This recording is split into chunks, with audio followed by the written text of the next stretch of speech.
going to study the disease of the middle layer uveal disease.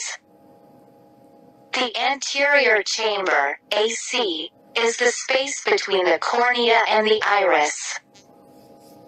This compartment and the smaller posterior chamber, between the iris and the lens, are filled with aqueous fluid.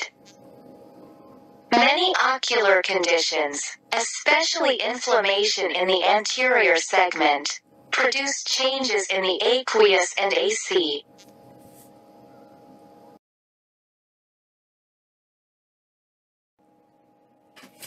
The uvea is rich in pigment. Also contain melanin-associated antigen. Near the retina and the lens to uveitis activity also contain a variety of antigens, choroid-rich and slow blood flow. These characteristics make it easy to be autoimmune, infections, metabolic, blood-borne, tumor and other factors. Uveal disease is a common disease, of which inflammation is the most common, followed by tumors, as well as congenital abnormalities, degenerative changes and other diseases.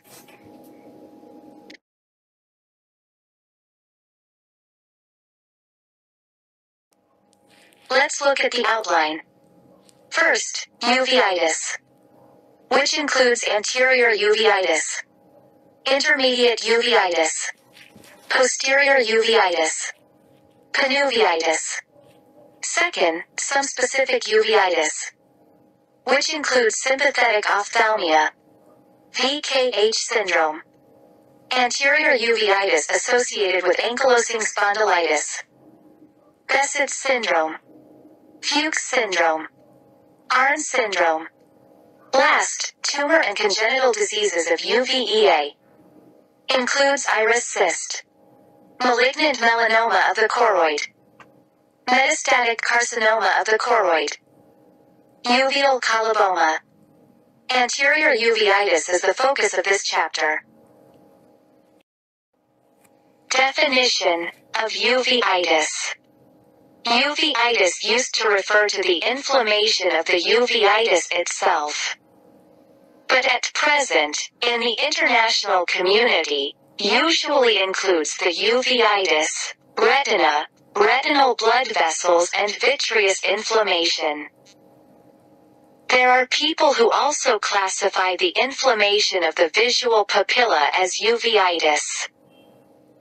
Uveitis is a common and important blinding eye disease. It is often accompanied by systemic autoimmune diseases and often occurs repeatedly. It is difficult to treat and can cause some serious complications.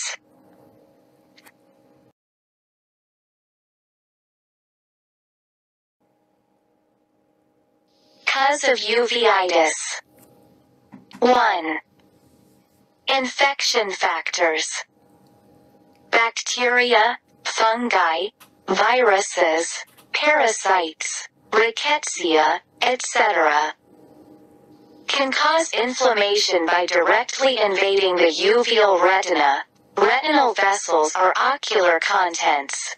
Can also cause uveitis by inducing antigen-antibody and body complex reaction.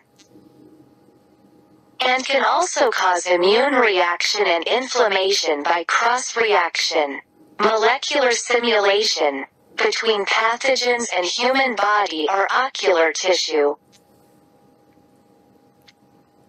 Infections can be divided into endogenous and exogenous, trauma or surgery infections.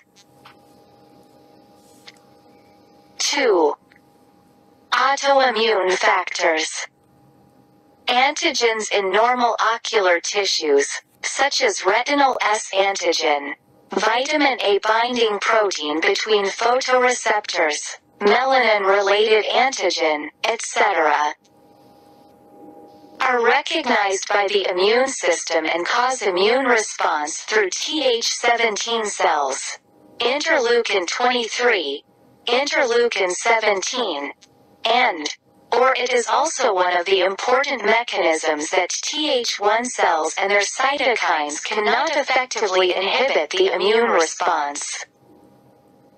3.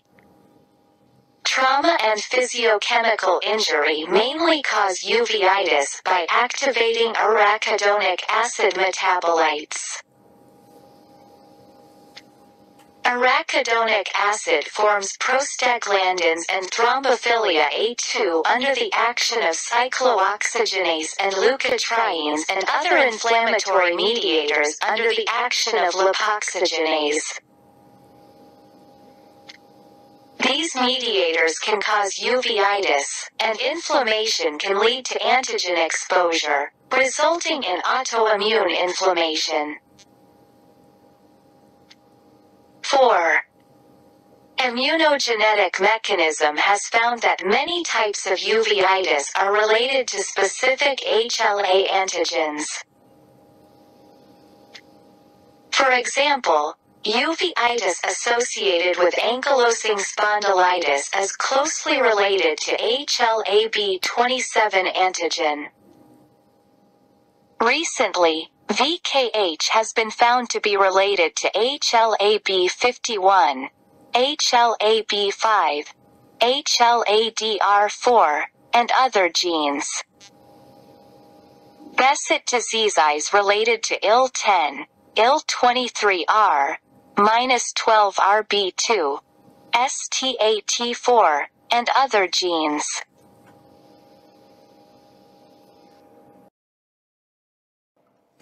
There are many classification methods. The common classification methods are as follows. 1. Classification according to etiology. Infectious. Includes bacteria, viruses, fungi, helix, parasite. Non-infectious. Includes idiopathic, traumatic, autoimmune, etc. 2. According to pathological. Includes granulomatous and non-granulomatous.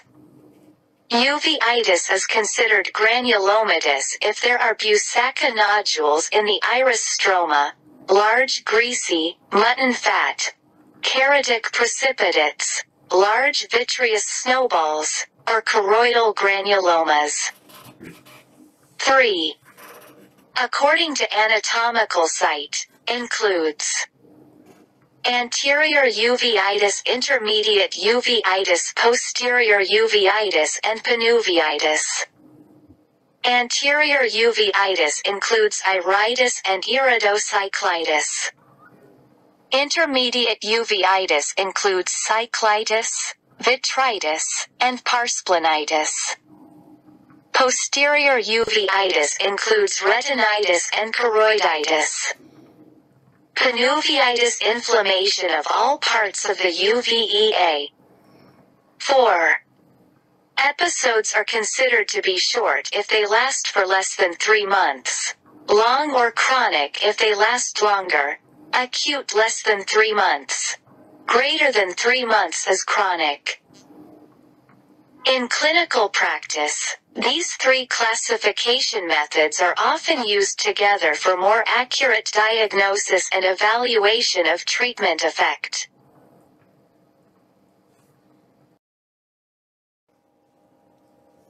Anterior uveitis refers to inflammation of the iris and/or ciliary body. Includes iritis and cyclitis.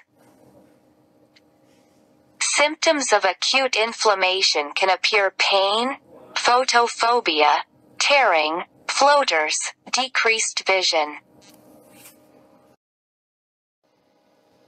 Signs of anterior uveitis includes hyperemia, ciliary or mixed, keratic precipitates, KP, anterior chamber flare, anterior chamber cell, posterior or anterior synechia of the iris, iris nodules, seclusion or occlusion of the pupil, Some fibrinous pigmented deposits in the pupillary area of the lens. The following are introduced separately.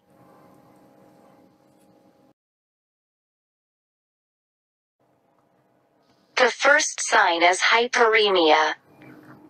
There are 3 types of hyperemia: ciliary hyperemia, conjunctival hyperemia, and mixed hyperemia. Ciliary hyperemia refers to hyperemia of the superficial scleral vessels around the limbus of cornea, and is a common sign of acute anterior uveitis.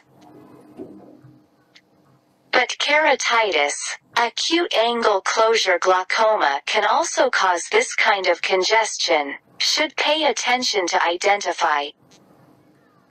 Conjunctival hyperemia refers to superficial vascular hyperemia, which is evident in the fornix and alleviated toward the limbal. These superficial vessels may move with mechanical movement of the conjunctival, and disappear after local application of epinephrine. This is different from ciliary hyperemia. It occurs mainly in conjunctivitis. Mixed hyperemia refers to both conjunctival hyperemia and ciliary hyperemia. Anterior uveitis, keratitis, acute angle closure glaucoma can cause this kind of congestion.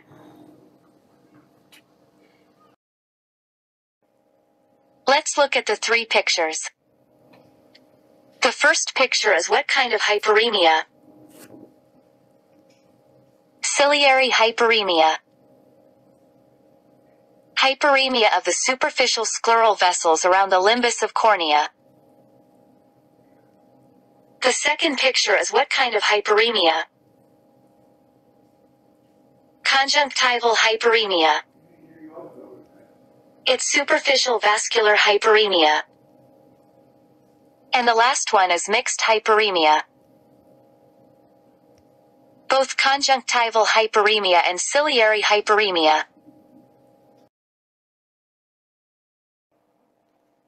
The second sign is keratic precipitates, KP. Cells or pigments deposit on the back surface of the cornea are called KP. KP can be divided into 3 types based on its shape. Fine, dust-like KP. Medium-size KP. And large, white, mutton fat-like KP. The first 2 are composed mainly of neutrophil granulocyte, lymphocyte and plasmacyte. The latter are composed mainly of mononuclear macrophages and epithelioid cell. Dust-like KP is mainly seen in non-granulomatous anterior uveitis and also in a certain period of granulomatous uveitis. Medium-size KP is mainly seen in Fuchs syndrome and anterior uveitis accompanied by viral keratitis. Amniotic KP is mainly seen in granulomatous uveitis.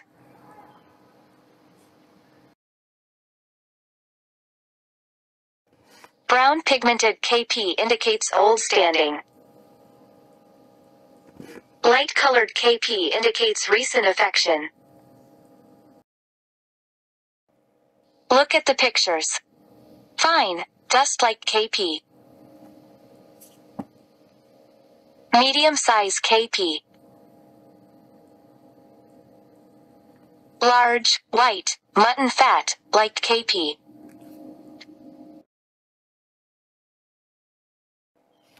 The first 2 pictures are large, white KP, mutton fat, form a triangular shape with an inferior base.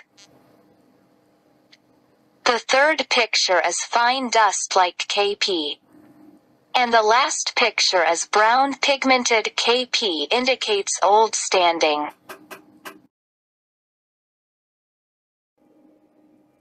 Anterior chamber flare and anterior chamber cell.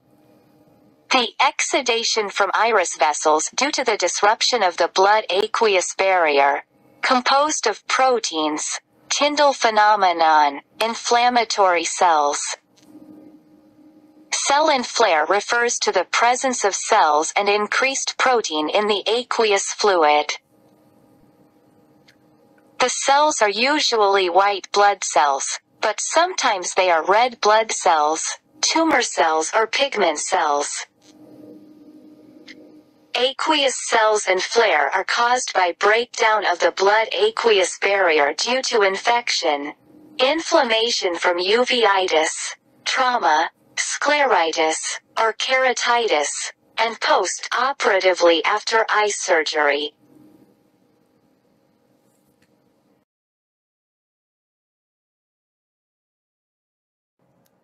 Anterior chamber flare. The slit lamp microscope examination showed white light beams in the anterior chamber. Mechanism. The blood-aqueous barrier was broken and proteins entered the aqueous fluid. Both active inflammation and early recovery may occur, and is not an indication of glucocorticoid use. Active anterior uveitis often causes anterior chamber flash and after anterior uveitis subsides. It may take some time for the blood-aqueous barrier to recover, so you can still see anterior chamber flash.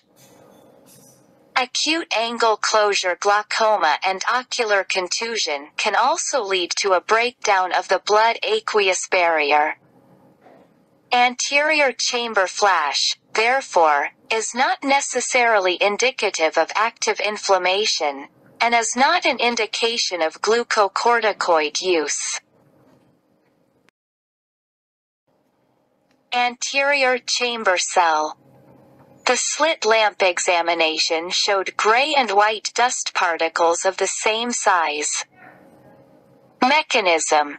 Inflammatory and tumor cells enter the aqueous fluid in pathological condition. Hypopion. Is abundant cells settle inferiorly to form a visible layer. Anterior chamber cells are reliable indicators of active inflammation in the anterior segment. Flare in the anterior chamber represents an elevated concentration of plasma proteins from inflamed, leaking intraocular blood vessels. Cells in the anterior chamber are a sign of inflammation or bleeding. By definition, there are cells and flare in the AC. These are best appreciated when viewed with a short narrow slit lamp beam directed at an oblique angle through the pupil. This technique produces an effect similar to shining a flashlight through a dark room. Cells demonstrate Brownian motion and appear as small particles floating in the AC. Flare makes the aqueous fluid appear hazy or cloudy and looks like smoke in the light beam.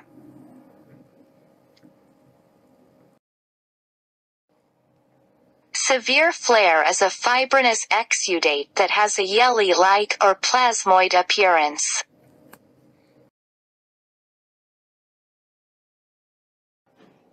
Hypopion. Abundant cells settle inferiorly to form a visible layer. Next sign is synechia. Due to the organization of fibrin laid down from fibroblasts that adhere the iris to the anterior surface of the lens. This is called posterior synechia of the iris. The adhesion between iris and the posterior comeal surface is called anterior synechia of the iris.